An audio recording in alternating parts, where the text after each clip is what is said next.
Bonjour, bienvenue à cette visite guidée de l'exposition sur la cartographie à Fribourg, la ville de 1822 à nos jours.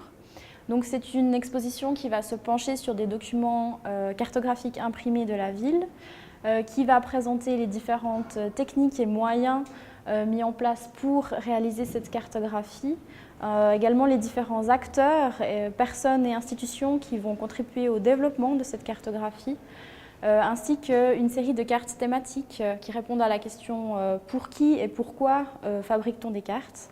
Ensuite, la dernière partie de l'exposition va présenter le développement urbain de la ville depuis 1822 jusqu'à nos jours. Alors, donc, la première section de l'exposition présente les différents collectionneurs qui ont permis à ces documents d'arriver jusqu'à nous. Donc on a le premier qui se trouve ici, qui est Léon Glasson, qui a fait don de près de 2000 documents cartographiques à la bibliothèque cantonale de Fribourg. Et puis le second, c'est Jean Dubas, qui a donné 422 documents cartographiques aux archives de la ville de Fribourg. Dans la vitrine que vous avez juste ici, vous avez des objets en lien avec ces deux collections et ces deux collectionneurs. Donc, premièrement, le catalogue, le tome 1 du catalogue des cartes de Léon Glasson, ainsi que 3 objets qui appartiennent à la collection de Jean Dubas. Ces objets sont un tout petit peu antérieurs à la période chronologique qui nous intéresse, c'est-à-dire à partir de 1822, mais ce sont des objets qui sont premièrement extrêmement beaux, extrêmement précieux. La boussole est en ivoire. Et c'est la première fois qu'elle est présentée au public après une complète restauration. Donc ça valait la peine quand même de pouvoir la montrer au public. Par rapport à la collection Jean Dubas, on a cette carte-là qui représente la ville en 1908. Et puis ce qui est intéressant par rapport à cette carte, c'est qu'en fait elle ment. C'est-à-dire qu'elle présente des choses qui n'étaient pas là en 1908. Par exemple, vous avez ici en bas le lac de Pérol, qui est représenté dans son état de 1910. C'est-à-dire qu'en 1908, on va hausser le barrage de la Mégrouge, ce qui va rehausser le niveau du lac, mais ça va prendre un petit peu de temps jusqu'à ce que le niveau du lac arrive à son niveau stable. Et en fait, en 1908, on a encore une série de presqu'îles qui se trouvent dans le lac. On a des photos de cette époque qui les montrent, mais sur la carte, ce n'est pas représenté.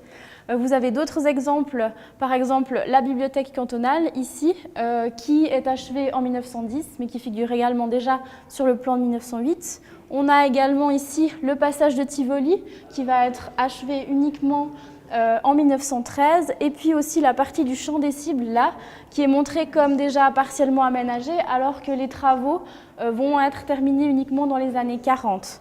Vous avez également d'autres projets, juste ici, l'hôpital cantonal qui a carrément la mention écrite projet, et au final cette zone vers le bas ici va pas du tout être construite de la manière dont c'est prévu sur cette carte. Donc on voit que les réalisateurs de ce document ont pris des avances sur les projets qui étaient en cours, principalement pour une raison simple, c'est que c'est un document en couleur qui est relativement cher à produire, donc on ne veut pas qu'il soit rapidement dépassé après la publication. Donc on prend en compte des projets qui sont déjà bien avancés, et au final on se retrouve parfois rétrospectivement avec des choses qui n'ont pas été réalisées. Alors cette partie va s'intéresser aux techniques qui permettent de faire des relevés sur le terrain pour réaliser des cartes. Donc on a le premier objet ici, c'est une chaîne d'arpenteur qui permet de faire des relevés relativement rapidement en se basant sur une longueur donnée de maillon, mais c'est peu précis. Ensuite, il y a d'autres instruments qui vont être développés pour faire des mesures plus précises. C'est notamment l'alidade et le théodolite, qui sont des instruments qui vont permettre de faire des mesures d'angle, et c'est en réalisant des mesures d'angle et en se basant sur les propriétés du triangle qu'on va réussir à faire la triangulation du territoire et après réaliser les cartes, notamment la première carte qui est la carte du four.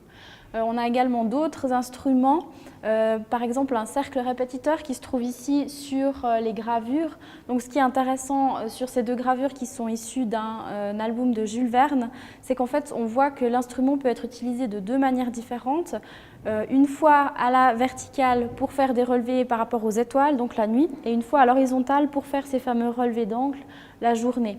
Et puis là, vous avez une planchette sur laquelle le topographe va poser tous ses instruments et faire son relevé sur le terrain. Par la suite, on va commencer à développer des techniques de relevé aérien, tout d'abord par ballon, puis à l'aide des avions.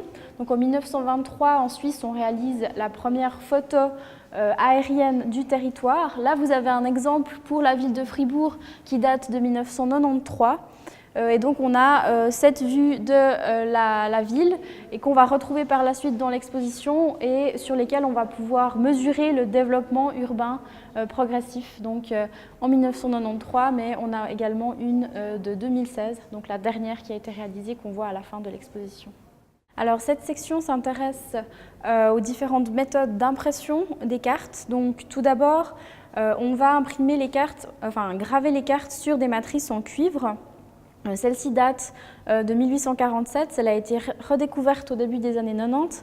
C'est un document qui est relativement rare puisqu'on a souvent refondu ce type de plaques pour réutiliser en fait le métal dont elles étaient faites. Mais là, on a celle-ci là qui représente les environs de la ville de Fribourg. Donc on pense que c'est un chef-d'œuvre d'apprenti, ça lui a pris environ 3 mois pour réaliser cette gravure. Les principaux problèmes qu'on peut rencontrer lors de la gravure d'un tel support, c'est qu'il faut être déjà très minutieux et en plus on n'a pas le droit à l'erreur. Vous devez tout graver à l'envers pour qu'après l'impression se soit à l'endroit. On retrouve d'ailleurs dans certaines cartes des lettres qui sont à l'envers à l'impression parce que le graveur les a gravées à l'endroit dans sa matrice d'impression. Donc là vous avez l'impression de cette matrice qui a été retirée à l'occasion de sa redécouverte. Et puis également une autre technique qui est employée pour les cartes, c'est la technique de la lithographie. Vous avez ici une pierre lithographique qui a été prêtée par le service du cadastre de l'État de Fribourg. Alors ces pierres, elles sont extrêmement lourdes, elles sont assez chères et elles sont aussi très fragiles. Donc c'est un matériel dont on doit vraiment prendre énormément soin, mais également qui n'est pas ultra pratique pour l'impression de ces différentes cartes qui étaient souvent faites avec une certaine quantité d'impression. Et donc, par la suite, on va passer à un autre système, c'est l'impression offset. Donc ça se base sur des rouleaux cette fois-ci, c'est l'impression qu'on utilise encore actuellement. Et donc on va avoir un rouleau qui sera gravé à l'endroit, et puis ça va imprimer sur le blanchet qui sera à l'envers, et ensuite ce blanchet reproduit sur la feuille, et on a une impression à l'endroit à nouveau. Donc on a des techniques d'impression qui vont évoluer au fil du temps. Alors, en partenariat avec le service du cadastre et de la géomatique de l'État de Fribourg, on a développé une application web cartographique que vous pouvez consulter sur cette borne dans l'exposition, mais également sur votre tablette, votre smartphone ou votre ordinateur. Donc, l'application elle est conçue en fait avec une série de cartes qui sont les cartes qui sont dans l'atlas, donc la publication en lien avec l'exposition. Et puis donc ces 46 cartes se retrouvent ici. Vous avez chaque fois la carte ancienne et un relevé actuel de la ville, donc soit en noir et blanc, soit en couleur, soit avec des images aériennes. Et vous pouvez chaque fois comparer en fait les cartes, zoomer sur les bâtiments qui vous intéressent, choisir quelle carte vous avez envie de découvrir en fait. Et puis ça vous permet vraiment de voir l'évolution, qu'est-ce qu'il y avait par exemple au Collège Saint-Michel en 1879, et puis regarder dans les alentours ce qui a été modifié par la suite, quels sont les bâtiments qui ont été conçus par la suite. Alors cette section s'intéresse aux différents acteurs qui vont contribuer à développer la cartographie à Fribourg. Donc le premier, c'est le révérend père cordelier Charles Ridley. Ce plan-là, en fait, qui est considéré comme le premier plan moderne de la ville de Fribourg. Donc c'est aussi pour ça qu'on a choisi 1822, parce que c'est sa datation. C'est un document qui est conservé aux archives du couvent des Cordeliers de la ville de Fribourg. Donc là, vous avez une reproduction, parce que c'est un document qui est extrêmement fragile. Et puis, c'est un document extrêmement précieux. On a juste un petit souci par rapport à cette carte, c'est qu'en fait on n'a aucune autre trace de la manière dont il a réalisé ses relevés, pas de notes, pas de relevés manuscrits, rien. Donc on a le plan tel quel, on sait que c'est le premier plan moderne, mais on n'a pas d'informations supplémentaires par rapport à la méthode qu'a utilisée Charles Ridley pour le réaliser. Alors en 1825, ce plan va être lithographié. Puis, en 1827, il va être intégré dans une publication du père Grégoire Girard, que vous voyez juste ici, c'est l'explication du plan de Fribourg. Donc en fait, c'est une nouvelle méthode d'enseignement de la géographie. Précédemment, on partait du très grand, donc du système des planètes et de la Terre, pour aller vers le plus petit. Et puis, Grégoire Girard propose une autre approche, c'est-à-dire qu'on part du connu, de la salle de classe, de l'élève, et on sort vers la ville qu'il connaît pour qu'il la découvre en faisant des balades en fait, dans sa cité. Donc cette explication du plan de Fribourg, il y aura un projet de faire aussi une version allemande qui ne va pas aboutir, mais vous avez ici le manuscrit de la préface. Et puis, il n'aura pas énormément de succès, mais à Fribourg, il y aura quand même un continuateur, c'est l'abbé Suchet. Et puis, vous avez ici deux rééditions en fait, de cette nouvelle méthode de géographie, une de 1840 et une de 1867. Et François-Xavier Suchet va donc faire 9 rééditions en tout de cet ouvrage. Et puis, vous avez une fois, il est approuvé par l'autorité ecclésiastique et une fois, il est approuvé par l'instruction publique. Donc on voit que tout ce qui est du domaine de l'enseignement va sortir du giron de l'Église pour aller vers le public. Donc cette section s'intéresse à une dynastie particulièrement intéressante pour la cartographie fribourgeoise, c'est la famille Labastrou. Donc en 1814, on a Antoine Labastrou, qui est un militaire d'origine française, qui va ouvrir une papeterie reliure à Fribourg. Et puis son successeur, Josué Labastrou, va commencer à éditer, mais également à dessiner des cartes. Donc vous avez ici une carte qui a été dessinée par Josué. Donc des cartes de géographie de la ville de Fribourg qu'il va commercialiser. Et puis son successeur, Hubert, va continuer dans ce commerce de cartes. Il va également être un des fondateurs du Fribourg Artistique, qui est un journal de référence pour tout l'art fribourgeois de cette période.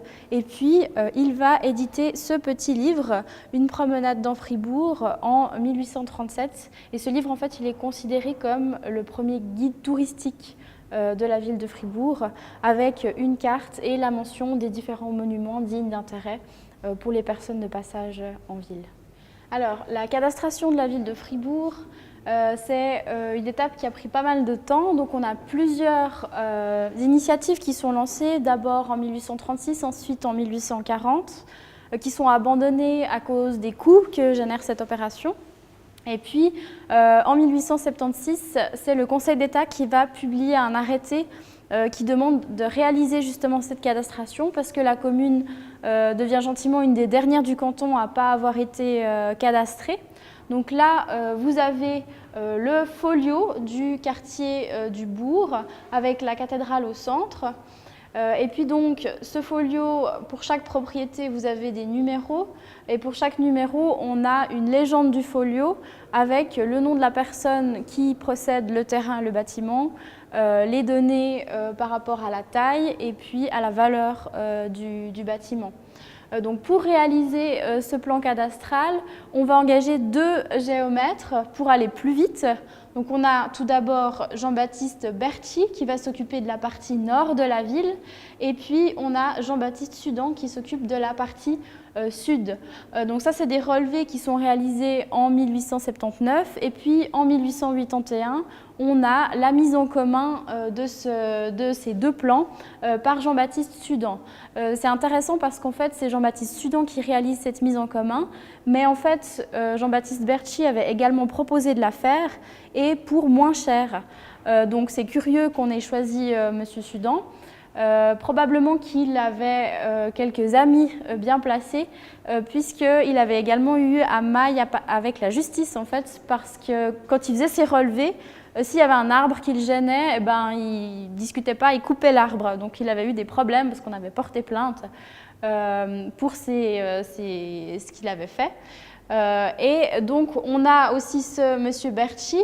C'est un petit peu particulier qu'on ait choisi ce monsieur Berthy pour faire cette cadastration parce qu'en fait il ne vient pas du tout de la ville de Fribourg, il vient de la région de la Broye.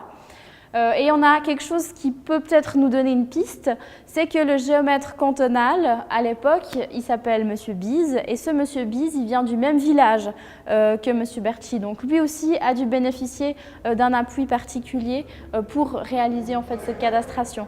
Et si vous regardez dans la vitrine ici, vous avez la première étape, juste avant le folio, on fait un relevé à la main en fait, de ce quartier du bourg. Et c'est plutôt un croquis, pas avec des cotes aussi précises que pour le folio. Donc là, l'idée, c'était vraiment de montrer les différentes étapes jusqu'à la cadastration totale de la ville de Fribourg. Une société qui a beaucoup contribué au développement de la cartographie fribourgeoise, c'est la Société de développement de la ville de Fribourg. Donc, elle a été fondée en 1899 et c'est l'ancêtre de l'Office du tourisme. Déjà à partir de 1900, elle a un bureau de renseignement, donc l'ancêtre du bureau de l'Office du tourisme. Et puis, elle va imprimer un grand nombre de documents cartographiques pour les touristes. Vous avez ce document ici qui date de 1903. Il est intéressant parce qu'en fait, on a une orientation de la ville qui n'est pas commune. D'habitude, on a toujours le nord en haut et cette fois-ci, on a l'ouest parce qu'on veut mettre en avant cette partie de la ville qui est un nouveau quartier, le quartier de Pérol, avec tout le développement industriel qui va se faire ici. Et puis, donc, on a également une mention pour les visiteurs des différents hôtels qui se trouvent ici. Et à côté du nom de certains hôtels, on a un petit T. C'est la mention comme quoi les hôtels ont le téléphone. Donc, actuellement, on a le logo pour le Wi-Fi. À l'époque, c'était le téléphone qui était quelque chose de recherché. Et puis ici, vous avez également un guide publié par la Société de développement en 1946, un guide en anglais, réalisé par Pierre de Zurich. Pierre de Zurich, c'est l'historien qui va fixer la date de la fondation de la ville de Fribourg. Et donc le fait que ce guide soit en anglais, ça nous montre que directement après la sortie de la guerre, on a vraiment une volonté de s'ouvrir au tourisme international pour faire découvrir la ville à des gens qui viennent d'un peu plus loin que la Suisse uniquement. Alors pour finir cette dernière section sur les acteurs de la cartographie fribourgeoise, on a deux visions d'artistes qui sont proposées ici. La première, c'est celle de Georges Ducoter. Donc en 1983, son patron des éditions du Castin, Marcel Jobin, va lui proposer de réaliser un plan de la ville de Fribourg, un plan qu'il va par la suite vendre. Donc vous avez ici les premières esquisses et la première impression de cette carte. Alors, ce qu'il faut savoir, c'est que Marcel Jobin et Georges Ducoter travaillent sans ordinateur. Donc, à l'époque, un problème qui s'était posé, c'est qu'on ne pouvait pas voir le dessus des bâtiments comme actuellement avec Google. Donc, ils ont eu de la chance parce que Marcel Jobin avait un brevet de pilote. Donc, ils sont allés au-dessus de la ville de Fribourg faire des repérages et des photos des différents bâtiments pour que Georges Ducoter puisse après représenter le sommet de ces bâtiments. Ensuite, il est allé aussi faire des repérages en ville et puis il a également fait cette carte d'une manière un peu particulière, c'est-à-dire qu'il utilisait sa planche à fromage pour dessiner dessus parce que c'est un objet qui tourne et donc il pouvait tracer des traits et faire tourner sa feuille relativement facilement sur cette planche à fromage. C'est d'ailleurs le seul document de la sélection ici qui a été réalisé de cette manière, je suppose. L'autre carte, c'est celle de Diana Rachmout que vous avez ici, qui a été réalisée à la fin des années 80 et finalisée en 1992. Donc, c'est un document qui a été commandé par la ville pour une utilisation touristique. Et ce qui est paradoxal, c'est qu'elle a très peu été utilisée pour les touristes, puisqu'en fait, la carte de Georges Ducoter va être vendue à l'Office du tourisme, et l'Office du tourisme utilise encore actuellement la carte, non pas de Diana Rachmout, mais celle de Georges Ducoter, en ville de Fribourg pour proposer des itinéraires et également des indications pour les touristes. Donc on voit qu'on a deux documents qui avaient des visées pas du tout semblables et au final il y en a un qui a pris le pas sur l'autre. Donc c'est assez intéressant de suivre le cheminement de ces deux cartes. Vous avez aussi l'occasion de pouvoir écouter les témoignages en fait, des deux artistes qui ont accepté de raconter la manière dont ils avaient réalisé ces cartes à l'époque. Alors, cette partie concerne les cartes thématiques. Donc, c'est des cartes qui vont répondre essentiellement à deux questions. pourquoi est-ce qu'on fait ces cartes et qui est-ce qui les emploie. Donc j'ai dégagé 3 utilisations possibles des différents documents qui sont présentés ici.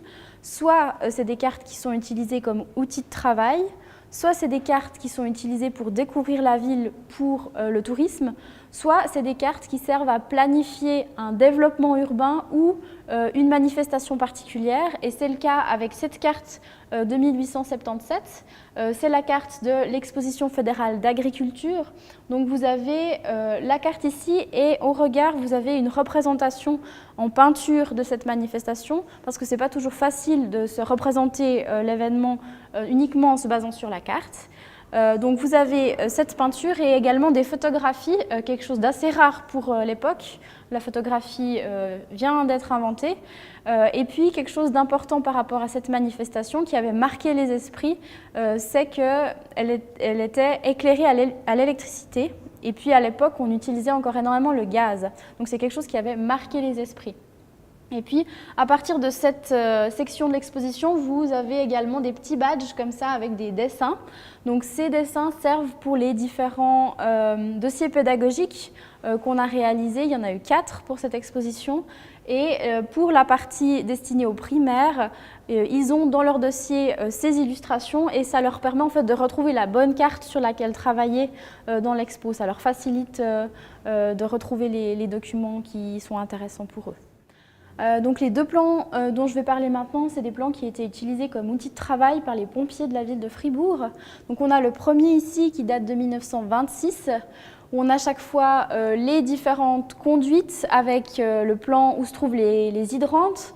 Et puis quelque chose d'intéressant par rapport à ce plan, c'est qu'on a la mention de certaines vannes dans la Basse-Ville et la rue de Lausanne qui se ferment de droite à gauche, et puis dans le reste de la ville, elles se ferment de gauche à droite. Et ça, c'est une petite subtilité pour laquelle on n'a trouvé aucune explication. Donc on ne sait pas si c'est parce que quelqu'un avait décidé qu'on avait tel type de modèle et puis qu'au final, après, ils ont changé et du coup, il y avait 2 fonctionnements différents, ou bien s'il y avait un gaucher à la tête des pompiers et du coup, lui, il a préféré d'avoir des bornes qui s'ouvrent d'une manière particulière. Donc c'est un petit mystère qui demeure par rapport à cette carte. Par rapport à la carte suivante, qui représente également le plan des hydrantes en ville de Fribourg, là on est en 1942. Donc on voit que le réseau se développe avec l'agrandissement de la ville. On a quand même des choses qui sont un petit peu particulières. Par exemple, les trétillés, c'est des conduites qui sont en projet. Et là, on voit qu'au couvent de la Mégrouge, en fait, on a les hydrantes, mais on n'a pas de conduite qui relie au réseau d'eau. Donc si ça brûle, ben, en fait, il n'y a pas d'eau. Quelque chose d'important aussi, c'est dans la vallée du Gotteron, vous n'avez pas de conduite d'eau, tout simplement parce qu'en cas de feu, en fait, on utilise directement le ruisseau, on va pomper dedans pour éteindre l'incendie. Et puis en 1942, on est durant la Seconde Guerre mondiale. Les Fribourgeois, ils n'ont pas beaucoup d'argent et puis pour alimenter les fourneaux, ben, ils brûlent un peu tout ce qu'ils trouvent. Donc on a quand même un grand nombre de feux de cheminée. La petite anecdote, c'est que la société de développement avait fait poser des bancs en bois pour pouvoir apprécier le paysage. Et en fait, ces bancs ont disparu parce que les gens ont probablement utilisé le bois pour se chauffer, vu qu'ils n'avaient pas forcément l'argent pour en acheter du bon. Et puis, par rapport à ces cartes, on a également des objets qui ont été prêtés par le Galta des pompiers de la ville qui se trouve en Basse-Ville. Donc là, vous avez du matériel relativement ancien qui a servi, un képi de pompier ainsi qu'un ancien tuyau et une lance à incendie. Alors, cette carte, c'est également une carte qui va servir à planifier un événement particulier à Fribourg, c'est le tir fédéral de 1881. Alors, le choix de l'endroit sur la colline du Schönberg a donné lieu à énormément de débats entre les organisateurs et le Conseil d'État parce qu'en fait, pour accéder à cet endroit, on doit passer sur le grand pont suspendu qui se trouve juste ici. Et puis, ce grand pont suspendu, il a été construit par un ingénieur français qui s'appelle Joseph Chalet. Et cet ingénieur a construit également un autre pont en France, à Angers. Et en 1850, ce pont a cassé. Parce qu'il y a un régiment de l'armée française qui est passé sur le pont au pas et le pont s'est mis à onduler, il est entré en résonance, il a cassé et il y a eu près de 200 morts. Et donc on avait peur qu'à Fribourg il y ait également un incident de ce type s'il y a un défilé sur le grand pont suspendu. Donc on va quand même choisir de réaliser l'événement sur la colline du Schönberg. Par contre, on va beaucoup renforcer les câbles du pont pour pallier à toute éventualité et tout problème. Ce qui est intéressant avec cette carte, c'est qu'on a vraiment une gravure qui permet de voir en 3 dimensions comment était organisé l'événement. Et puis, ce qui est intéressant sur cette carte, c'est ce rond-point pour voiture, juste là en haut. Si on regarde dans la vitrine, vous avez également des jetons pour voitures. Alors en 1881, on s'entend, les voitures, c'est plus des chars qui sont tirés par des animaux que des vraies voitures motorisées comme on l'a actuellement. On a également d'autres documents par rapport à cet événement, c'est le guide du tir fédéral ainsi que des cartons d'invitation qui étaient nominatifs. Vous avez tout en haut du document un petit M et ensuite on écrivait le nom de la personne. Et puis sur ce carton, on trouve également une carte de la ville ainsi qu'au verso diverses informations par rapport au transport public et autres subtilités de l'organisation de la fête. Et en regard, vous avez également des bons pour la cantine, en fait, pour les banquets, un bon pour la personne ainsi qu'un bon pour son invité. Alors, les 2 plans que vous avez ici, ce sont des plans qui ont été utilisés comme outil de travail par les cantonniers de la ville de Fribourg. Donc, on a un plan ici de 1917 et puis un plan de 1927. À Fribourg, on a retrouvé un article de La Liberté de 1915 d'une dame qui disait que les cantonniers faisaient bien leur travail, mais qu'à Fribourg, on avait vraiment des mauvaises habitudes, on jetait tout dans les ravins, tous les déchets. Donc on voit qu'on a une voirie qui est déjà très organisée avec 6 différentes personnes qui ont chacun leur secteur et qui balayent les rues. Et 10 ans plus tard, ça s'est quand même pas mal développé. On a près de 20 personnes qui vont s'occuper de secteurs qui sont toujours plus étendus.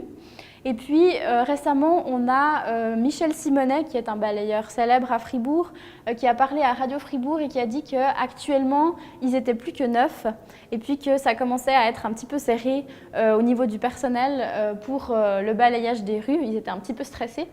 Et que l'idéal, ce serait d'avoir environ 15 personnes. Lui, quand il a commencé il y a une trentaine d'années, ils étaient près de 30, justement.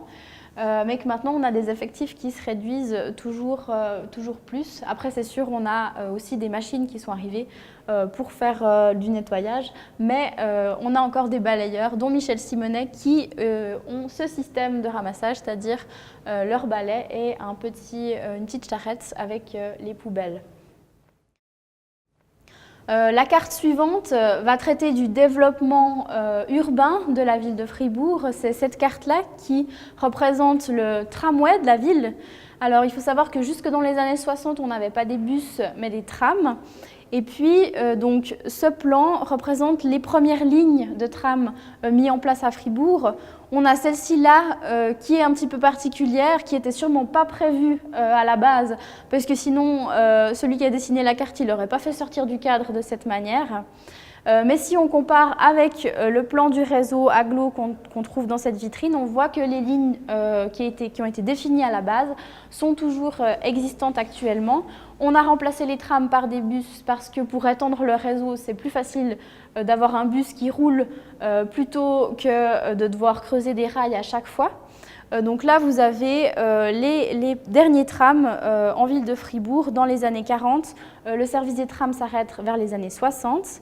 On a retrouvé également des horaires de ce service de tramway et des billets. Donc on voit que le ticket de tramway à Fribourg pour un trajet, c'était 10 centimes.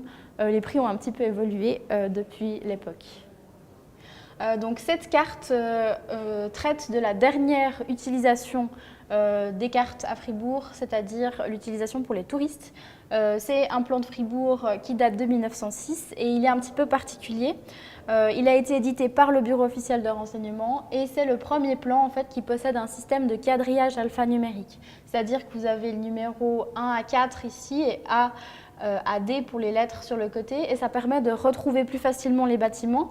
Vous avez une liste d'endroits à visiter et puis donc vous pouvez retrouver grâce au quadrillage alphanumérique quelque chose qu'on a actuellement presque sur toutes les cartes qui nous paraît normal mais qui à l'époque est une nouveauté et d'ailleurs on sait que c'est une nouveauté parce qu'il y a des petits couacs, c'est-à-dire qu'il y a des numéros qui sont sur la carte mais qu'on ne va pas retrouver dans la légende parce que c'est quelque chose qu'on essaie de mettre en place. Qu'on fait quelques erreurs, mais en même temps, on a une volonté vraiment d'améliorer le document pour le rendre plus facile d'accès et plus didactique pour les visiteurs. Donc, cette dernière section va s'intéresser au développement urbain de la ville depuis 1822 jusqu'à nos jours. Ça s'appelle « Plonger dans la carte ». Et pour chaque section chronologique, vous avez chaque fois une carte et des photos ou des gravures qui vont illustrer des bâtiments intéressants de l'époque. Donc cette carte, elle date de 1849. C'est le plus petit document de la sélection. C'était important aussi pour moi de le montrer dans l'exposition parce que dans la classe, il est agrandi 300 fois. Donc on ne se rend pas du tout compte que c'est un document qui fait 8 cm sur 8 cm. Et puis cette ville de 1849, on voit que c'est une ville qui est encore extrêmement médiévale avec une grande partie de ses remparts qui sont encore conservés. Et également des choses qui ont disparu comme un grand étang par exemple qui se trouve juste au-dessus de la bibliothèque cantonale et qui actuellement on n'en a plus aucune trace. Par rapport à cette époque, quelque chose d'important, c'est en 1834 la construction du grand pont suspendu que vous avez ici. Donc ce grand pont suspendu va dévier le trafic qui passait à l'origine dans la basse ville. Il va dévier le trafic par la haute ville. Et puis en 1840, on va construire le pont du Gotteron que vous avez juste ici. Donc on va avoir progressivement une basse ville qui va commencer à décliner. C'est un peu comme actuellement quand on bâtit une autoroute qui évite les villages. On a des villages qui déclinent parce que les gens ne passent plus en fait, dans ces bourgs.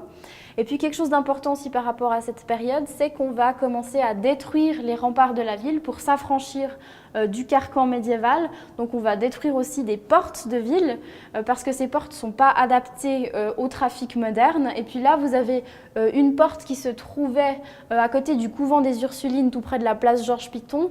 C'est la porte du Jacquemart et c'est une porte qui ne devait pas être en très haute estime pour les Fribourgeois parce qu'en fait, depuis sa construction au Moyen-Âge jusqu'à sa destruction, elle a toujours servi de prison. Donc ce n'est pas un lieu qui avait énormément d'estime dans le cœur des Fribourgeois. Pour les années 1860 à 1900, on a cette carte-là, qui est assez représentative puisque entre 1888 et 1900, on a une augmentation d'environ 30% de la ville de Fribourg. Donc si vous regardez ici sur la carte, vous avez des projets immobiliers pour permettre de reloger en fait principalement des habitants de la basse ville qui sont des classes pauvres et c'est un endroit qui est vraiment très surpeuplé à cette époque-là. Donc vous avez des grands blocs qui sont en hachuré, qui sont en projet et également une série de maisons un peu plus bourgeoises, individuelles, avec chaque fois une portion de terrain. Alors, ce qui est paradoxal par rapport à ça, c'est que ces maisons bourgeoises, pour des gens qui avaient les moyens, qui avaient déjà des habitations, elles vont être bâties. Elles se trouvent actuellement à la rue du Molaison et à la rue de Gambard. Par contre, les bâtiments pour les personnes dans le besoin qui étaient entassés en basse ville, ils ne vont pas être construits. Donc, on va vraiment bâtir pour des classes relativement aisées et pas pour les classes populaires. À cette période, on a aussi un grand développement industriel dans la ville de Fribourg. On a la construction du barrage de la Mégrouge qui va permettre l'installation d'industries sur le plateau de Pérol et notamment de cette scierie. Et puis quelque chose d'important aussi pour le développement de ce plateau, c'est qu'on va remblayer le ravin de Pilette et le ravin de Pérol pour pouvoir réaliser ce grand boulevard fribourgeois. Un événement aussi important, c'est en 1862 l'arrivée du rail à Fribourg. Donc pour l'arrivée de ce rail, on va bâtir le viaduc de Grand-Fay que vous voyez ici. Actuellement, c'est un viaduc qui est totalement bétonné, mais à la base, c'est une construction en acier, en treillis, qui ressemble un peu à la Tour Eiffel, qui a d'ailleurs été conceptualisée par un ingénieur du Creusot, sûrement en contact avec Gustave Eiffel. Et puis c'était le plus grand pont de ce type, avec des piliers de 80 mètres de haut à l'époque en Europe. Donc le problème qu'on a par la suite avec l'électrification du rail, c'est que les locomotives vont vraiment prendre beaucoup de poids et on a des problèmes structurels avec le pont. Donc il va être bétonné dans les années 20. Et puis, chose importante par rapport à ces travaux, c'est qu'en fait, on ne va pas arrêter les liaisons ferroviaires. On va bétonner le viaduc en même temps qu'on garde les liaisons ferroviaires. Quelque chose d'important aussi par rapport au rail à Fribourg, c'est qu'en 1862, quand le rail arrive, la compagnie d'Oron qui a fait venir le train, en fait, elle est pratiquement ruinée. Et donc, ils n'ont pas les moyens de construire une gare. Alors, ils vont faire venir un bâtiment provisoire qui va durer 10 ans. C'est une gare qui avait déjà été employée en Suisse allemande, qu'on fait venir ici pour les besoins, pour pallier aux premiers besoins d'urgence. Et puis ensuite, en 1872, on va inaugurer le bâtiment qu'on appelle actuellement l'ancienne gare. Et puis la gare qu'on utilise actuellement, c'est un bâtiment qui date de 1924. Alors, dans les années 1900-1950, on a le territoire de la ville de Fribourg qui va s'agrandir. En 1906, la commune de Villars-sur-Glâne va vendre une grande partie de ses terrains, en fait, tout ce qui se trouve là vers le bas, à la ville de Fribourg. C'est quelque chose que la ville avait déjà demandé depuis longtemps. Pour finir, elle va obtenir gain de cause. Elle va verser 70 000 francs à la commune de Villars-sur-Glâne pour tous ces terrains, ce qui peut paraître dérisoire à l'heure actuelle. Ces terrains, en fait, la ville les voulait parce que les entreprises qui étaient installées dans cette région-là profitaient de tous les avantages de la ville, de l'électricité qui venait du barrage, mais ne payaient pas leurs impôts dans la commune de Fribourg. Et puis du coup, on a vraiment cette volonté d'intégrer la totalité de cette partie du territoire. Il y a quelque chose qui subsiste encore par rapport à ce changement de commune au niveau de cette partie-là, c'est la chocolaterie Villars, en fait, qui, à l'époque de sa fondation en 1901, se trouvait sur le territoire de Villars-sur-Glâne, raison pour laquelle elle s'appelle Villars, mais qu'actuellement se trouve sur le territoire de la ville de Fribourg, puisque le terrain sur lequel elle se trouve a changé de commune. Mais par contre, ils n'ont pas changé de nom, donc ils ont gardé le nom de Villars. À cette période, on a également la construction de l'usine de Leuleberg, juste avant le rehaussement du barrage de la Mégrouge. On a également, avec le développement de ces industries, la création d'un funiculaire, parce qu'en fait, on a les ouvriers qui travaillent en basse ville qui vont de plus en plus se déplacer vers ces nouvelles industries du boulevard de Pérols. Et du coup, pour passer de la basse ville à la ville haute, on a ce funiculaire qui sera aussi pendant longtemps la propriété de la famille Blancpain qui possède à l'époque la brasserie Cardinal. On a également ici une photo du boulevard de Pérols à la belle époque, donc on voit avec le tram et ces beaux bâtiments. Et puis ce viaduc, ce pont de Pérols qui va être bâti et finalisé en 1922. Et puis ce qui est intéressant avec ce pont, c'est qu'en fait, c'est un projet qui a été débuté en 1862. Donc il a fallu énormément de temps pour le réaliser. Principalement parce qu'on n'était pas d'accord sur des histoires d'argent. Et puis, après intervient la Première Guerre mondiale, le prix des matériaux augmente énormément. Du coup, on se dit « Ah zut, on aurait dû faire ça avant ». On a aussi une demande de plus en plus forte par rapport à cette liaison. Et puis, donc, on va changer totalement le projet et on va bâtir ce pont seulement dans les années 20. Et les ingénieurs qui vont bâtir ce pont vont également bâtir le pont de Zeringen entre 1923 et 1924. C'est ce pont qui va remplacer le grand pont suspendu qui était devenu inadapté pour le trafic moderne. Et puis pour terminer dans cette section-là, on a la construction de l'Université de Miséricorde au début des années 40. Dans les années 50 à 2000, on a un grand développement économique et démographique de la ville de Fribourg. Mais si on revient au tout début des années 50, je vous avais dit qu'on avait comblé les ravins pour réaliser le boulevard de Pérols. En fait, ce n'est pas tout à fait exact. Il reste un petit bout du ravin de Pérols qui n'est pas tout à fait comblé ici. Et en fait, on a ce trou qui sert de décharge, mais également de terrain de jeu pour les enfants. En 1950, on va bâtir l'immeuble du Domino et on va remblayer ce trou. La place va servir pour la foire de Fribourg et puis aussi pour l'avenue du Cirque Knie. Et puis ensuite, dans les années 90, ce terrain va devenir le jardin du Domino qu'on connaît actuellement. Dans les années 60, on va également remplacer l'ancien pont suspendu du Gotteron par un pont en dur. C'est un projet qui était aussi, qui avait été lancé il y a déjà un certain nombre d'années, puisqu'en 1919, on a le pont du Gotteron qui va casser parce qu'il était en réflexion, et puis on a un camion lourdement chargé qui passe sur le pont ne supporte pas, le camion tombe, le chauffeur décède, et du coup on se dit il faut qu'on remplace ce pont, mais ça va prendre jusque dans les années 60 pour avoir un nouveau pont en béton.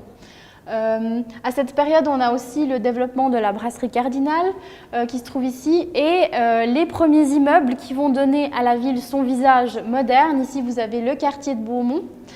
Quelque chose qui va aussi beaucoup contribuer au développement de la ville, c'est l'arrivée de l'autoroute A12 en 1981. Et puis, on clôt ce siècle avec un des derniers grands chantiers du centre-ville. C'est la construction de Fribourg Centre, donc du grand centre commercial. Et là, on voit la destruction des bâtiments qui se trouvaient là précédemment, et c'était en 1999. Alors, la dernière section est aussi composée d'une série d'images, mais également d'un rideau. Donc, on a une organisation un petit peu différente. On commence par les images. Ce sont les bâtiments qui ont été construits entre 2000 et 2017. Donc, on a les bâtiments universitaires qui vont agrandir l'université de Pérol et puis l'université de Miséricorde. On a la construction du théâtre Équilibre, réalisé et finalisé en 2011. Le projet d'un théâtre au centre-ville remonte déjà à 1972. On a également ici le nouveau centre technologique de Blue Factory qui a pris place dans les locaux, enfin les anciens locaux de la brasserie Cardinal, et puis la construction du pont de la Poya qui contribue à désengorger en fait le bourg du trafic. Un chantier qui est toujours en cours actuellement, c'est le pont du Tiglet qui va de Belfaux à Fribourg et qui permet d'éviter un passage à niveau afin de désengorger le trafic aux heures de pointe. Et puis concernant cette dernière orthophotographie, donc photographie aérienne de la ville de Fribourg, c'est la plus récente, celle de 2016. Vous voyez ici que le pont de la Poya est terminé. Et en fait, c'est un clin d'œil au titre de cette section de l'exposition, Plonger dans la carte, puisque vous pouvez littéralement plonger dans le rideau et accéder aux différents périodiques qui racontent l'histoire et les événements actuels de la ville. Alors, la dernière partie de l'exposition, c'est cette projection centrale en fait. Il faut savoir que la salle, à la base, ce n'est pas une salle d'exposition, elle n'a pas été conçue pour ça, c'est un lieu de passage. Mais pour moi, c'était important d'utiliser la totalité de l'espace disponible.